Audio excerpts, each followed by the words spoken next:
Assalamualaikum warahmatullahi wabarakatuh. Saya bernama Amelia Andini, mahasiswa dari PGMI 6 semester 4. Di sini saya akan membawakan materi yang berjudul Satuan Karya Pramuka. Yang pertama ada landasan hukum gerakan pramuka.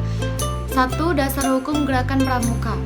Kepramukaan pada dasarnya adalah suatu proses pendidikan yang menyenangkan bagi anak muda di bawah tanggung jawab anggota dewasa, yang dilaksanakan di luar lingkungan pendidikan sekolah dan keluarga dengan tujuan prinsip dasar dan metode pendidikan tertentu.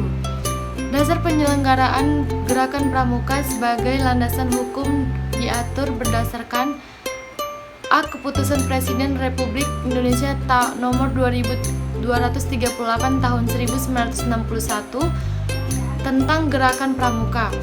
Yang B. Keputusan Presiden Republik Indonesia nomor 118 tahun 1961 tentang penganugerahan Panji kepada Gerakan Kepanduan Panji Buddha Karana. Yang C. Ada Keputusan Presiden Republik Indonesia nomor 24 tahun 2009 tentang pengesahan anggaran dasar pramuka. Yang D. Keputusan Kuartir Nasional Gerakan Pramuka nomor 203 tahun 2009 tentang anggaran rumah tangga gerakan pramuka. Yang kedua ada gugusan depan gerakan pramuka. Gugus depan merupakan ujung yang paling depan dan utama dalam pembinaan anggotanya. Gugus depan berdasarkan lokasinya dapat dibedakan menjadi beberapa macam, antara lain: yang A. Gugus depan biasa yang berpangkal di sekolah, yaitu SD, SMP, SMA, atau SMK. Yang B. Depan teritorial yang berpangkalan di daerah tertentu atau lingkungan masyarakat tertentu, juga berpangkal di instansi-instansi. Yang C. Gugus depan luar biasa yang berpangkal di sekolah luar biasa dan lembaga kemasyarakatan. Yang D. Gugus depan luar negeri yang berpangkalan di wilayah Negara Kesatuan Republik Indonesia yang didirikan atas persetujuan Kuartir Nasional Gerakan Pramuka dan perwakilan RI di negara tersebut. Yang E. Gugus depan perguruan tinggi yang berpangkal di perguruan tinggi. Berikutnya yang ketiga adalah andalan pramuka. Andalan berasal dari kata andal, boleh juga kita menyebut dengan kata handal. Andalan memiliki arti adalah yang dapat dipercaya untuk melakukan atau melaksanakan suatu tugas sesuai dengan diampunya. Namun andalan merupakan sebutan lain bagi pengurus kuartir. Sebutan ini berlaku dari kuartir nasional sampai kuartir ranting. Contohnya, yang pertama, andalan nasional disingkat dengan ANAS. Yang kedua, andalan daerah disingkat dengan ANDU. Yang ketiga, andalan cabang disingkat sebagai ANCU. Yang keempat, andalan ranting disebut dengan ANRU. Yang keempat, pembina pramuka dan pembantu pembina pramuka. Pertama, ada pembina siaga, kurang-kurangnya berusia 21 tahun, sedangkan pembantu siaga kurang-kurangnya berusia 17 tahun. Yang kedua, pembina penggalang sekurang-kurangnya berusia 21 tahun, sedangkan pembantu penggalang sekurang-kurangnya berusia 23 tahun. Pembina penegak sekurang-kurangnya berusia 25 tahun, sedangkan pembantu penegak sekurang-kurangnya 23 tahun. Yang keempat, ada pembina pandega sekurang-kurangnya berusia 28 tahun, sedangkan pembantu pandega berusia 26 tahun. Yang kelima, ada pembina pramuka sekurang-kurangnya telah lulus kursus pembina pramuka mahir tingkat dasar atau KMD dan membina anggota secara aktif. Berikutnya ada B. Organisasi Kepramukaan Indonesia. Yang pertama ada Majelis Pembimbing atau MABI. Majelis Pembimbing ranting cabang daerah dan nasional berasal dari unsur-unsur tokoh bermasyarakat pada tingkat masing-masing yang memiliki perhatian dan rasa tanggung jawab terhadap gerakan pramuka serta mampu menjalankan para majelis pembimbing. Pembina gugus depan, pamong, saka, dan ketua kuartir secara ex officio menjadi anggota majelis pembimbing bersangkutan. Majelis pembimbing terdiri atas: Yang pertama ada seorang ketua, yang kedua ada wakil ketua, yang ketiga ada sekretaris, yang keempat ada ketua harian atau beberapa orang anggota. Kedua, badan kelengkapan kuarcap dan kuaran. Dalam melaksanakan tugas dan keinginan kuartir, maka perlu dibantu badan-badan yang berkedudukan sebagai badan kelengkapan kuartir. Untuk di tingkat kuartir cabang, bidang kelengkapan tersebut terdiri atas yang pertama ada Dewan Kehormatan Cabang, yang kedua ada Lembaga Pendidikan Kader Gerakan Pramuka tingkat cabang, yang ketiga ada Dewan Kerja Pramuka Penegak dan Pandega tingkat cabang, yang keempat ada Pimpinan Satuan Karya Pramuka tingkat cabang, yang kelima ada Badan Usaha Kuartir Cabang. Berikutnya yang kelima ada Badan Pemeriksa Keuangan BPK Pramuka.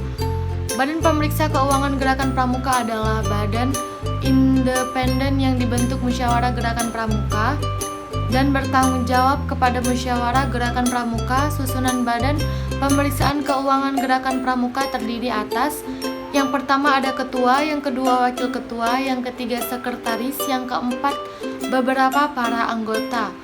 Berikutnya yang keenam Dewan Kerja Pramuka. Dewan Kerja Pramuka adalah wadah pembina dan pengembang kaderisasi kepemimpinan masa depan Gerakan Pramuka. Dewan Kerja Pramuka merupakan bagian integral dari kuartir, berkedudukan sebagai badan kelengkapan kuartir yang diberi wewenang dan kepercayaan membantu kuartir menyusun kebijakan dan pengelolaan kepramukaan penegak dan pramuka pandega.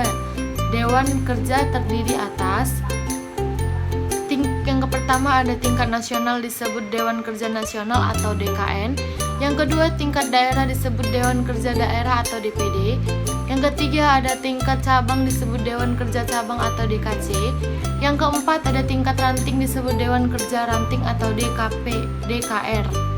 Berikutnya yang ketujuh, Lembaga Pendidikan Pramuka atau Lemdika. Lembaga Pendidikan Pramuka sering disebut dengan Lembaga Pendidikan Kader Gerakan Pramuka atau disingkat Lemdik. Lemdika merupakan lembaga pendidikan bagian integral atau kuartir. Lemdik mempunyai fungsi sebagai berikut. Yang pertama, penyelenggaraan dan pelaksanaan pendidikan dan pelatihan anggota dewasa. Yang kedua, pembinaan teknis tim pelatih dan anggota dewasa yang telah diberi sertifikat SHB atau SHL. Yang ketiga ada pembina perusahaan. Berikutnya 8 Satuan Karya Pramuka. Satuan Karya Pramuka atau SAKA merupakan wadah kemampuan anggota dewasa muda dalam bidang tertentu serta melakukan kegiatan nyata sebagai pengabdian kepada masyarakat sesuai aspirasi pemuda Indonesia dengan menerapkan prinsip dasar dan metode kepramukaan. Sampai saat ini telah ada 8 macam satuan karya pramuka yang ada di Gerakan Pramuka, yaitu seperti yang tercantum di bawah ini. Yang pertama, Saka Bayangkara Bidang Kepolisian SK No. 019 tahun 1991. Yang kedua, Saka Taruna Bumi Bidang Pertanian SK nomor 078 tahun 1984. Yang ketiga, Saka Dirgantara Bidang Kaudaraan SK nomor 018 tahun 1991. Yang keempat, Saka Kencana Bidang Kependudukan SK nomor 166 tahun 2001. Yang kelima ada Saka Bahari Bidang Kelautan SK nomor 019 tahun 1991. Berikutnya ada C. Kepemimpinan dalam Pramuka. Yang pertama, teori kepemimpinan. Teori genetis yang menyatakan kepemimpin itu tidak dibuat, tetapi pemimpin timbul atau ada dengan sendirinya. Yang kedua, teori sosial. Pemimpin itu harus dipersiapkan melalui pendidikan. Setiap orang bisa menjadi pemimpin bila mendapatkan pendidikan yang layak. Yang ketiga, teori ekologis.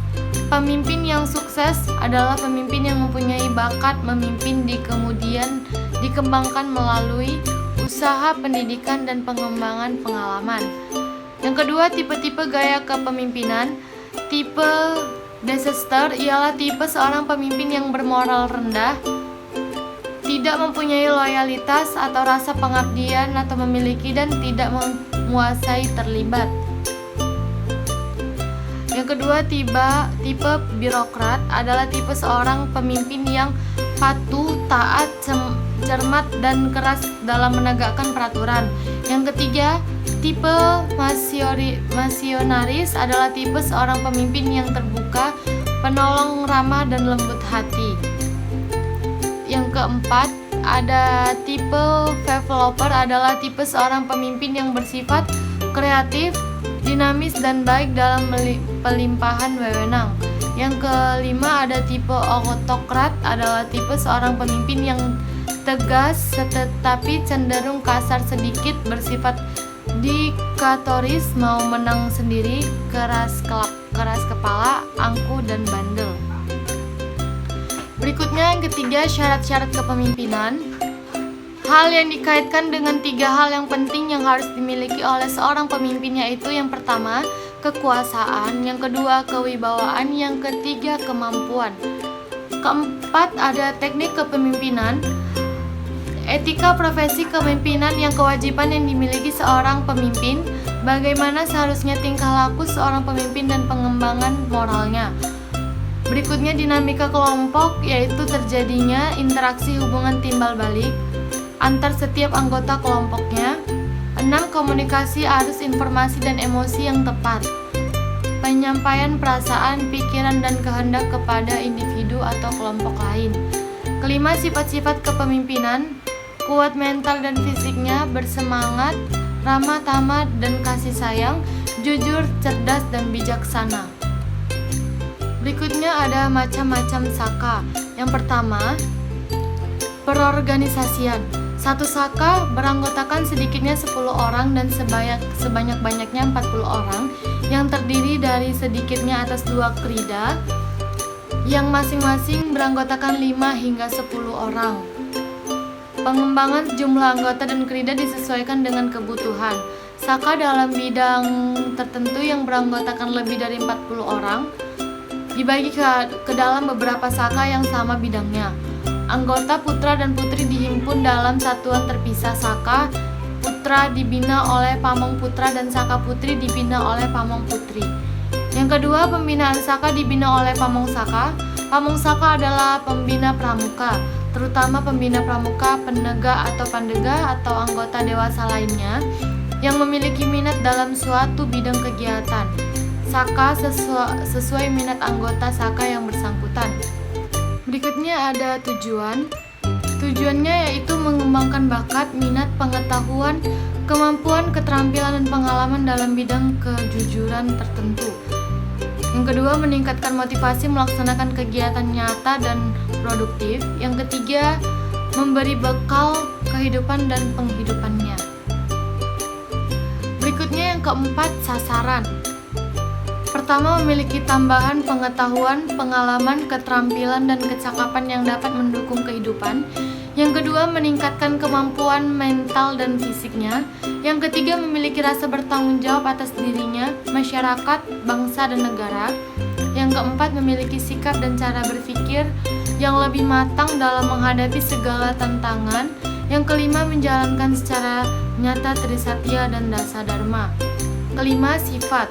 Yang keenam, ada saka bersifat terbuka bagi pemuda dan pramuka penggalang, penegak, pandega, baik putra maupun putri. Yang ketujuh, ada saka bersifat pendidikan luar sekolah sesuai minat, kegemaran dan bakat para pemuda termasuk pramuka penggalang, terutama pramuka, penegak, dan pendega. Yang keenam, fungsi. 8. Wadah mengenal awal, pembina dan pengembangan pengetahuan dan keterampilan di bidang kejujuran. Yang kesembilan, pelengkapan pendidikan kepramukaan di gugus depan. Yang ke-10, ada alat untuk mencapai tujuan gerakan pramuka. Yang ke-7, ada nama. Saka diberi nama pahlawan bangsa, tokoh wayang, atau nama lain yang dapat memberi motivasi kepada anggotanya. Contohnya, Satuan Karya Pramuka Dirgantara Adi Sucipto disingkat Saka Dirgantara Adi Sucipto.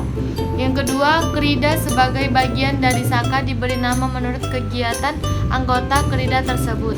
Yang kedelapan, macam-macam Saka. Pertama ada Saka Dirgantara, yang kedua Saka Bayangkara, yang ketiga Saka Bahari, yang keempat Saka Bakti Husada, yang kelima ada Saka Keluarga Berencana, yang keenam ada Saka Taruna Bumi, yang ketujuh ada Saka Wana Bakti, yang kedelapan ada Saka Wira Kartika, yang kesembilan ada Saka Kalpataru, yang kesepuluh ada Saka Bina Sosial, yang ke-11 ada Saka Panduwisata, yang ke-12 ada Saka Pekerjaan Umum, yang ke-13 ada Saka Pustaka, yang ke-14 ada Saka Teknologi, yang ke-15 ada Saka Telematika. Sekian presentasi saya mengenai satuan karya pramuka. Apabila ada salah pengucapan atau salah kalimat, saya memohon maaf. Wabillahi taufiq wal hidayah. Assalamualaikum warahmatullahi wabarakatuh.